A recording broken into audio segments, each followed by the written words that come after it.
Tapos kapag lunch, kakain na kami lunch, mga 11:30, ganun.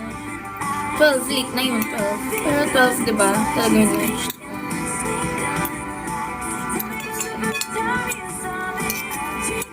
Kapag nga may pasok, nakita ko nga yung meeting na kanina. Oo, yun. Naka-meeting kasi kami kanina.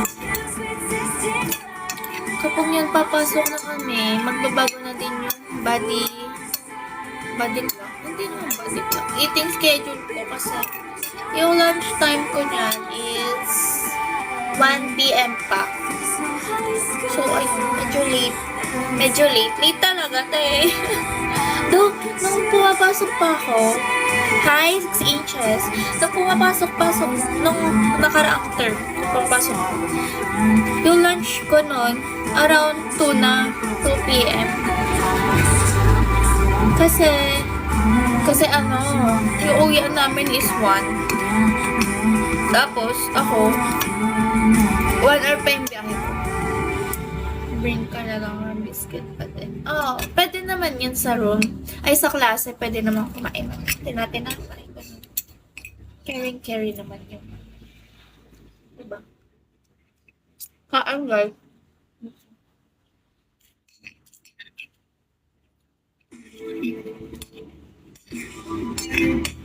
Para pag nagutom or nag-breakfast na ba naman. Mag-breakfast na ako kasi yung pasok ko 9. 9 pa lang nun. 9. Pero dapat alis na ako dito 8. So yung almusal ko, sakto lang na 7. 7, di ba 7 talaga yung almusal? 6:30 ganyan, 7. 7:30. Sakto lang siya. 7 yung almusal. Life Dadon, hello. Kaso yung lunch lang, medyo mapapalit. Pero, kari naman yun. Kari naman. So, magugutom ka lang nga talaga. Tapos yung uwian namin nun is 5. So, makaka-uwi pa ako ng mga 6.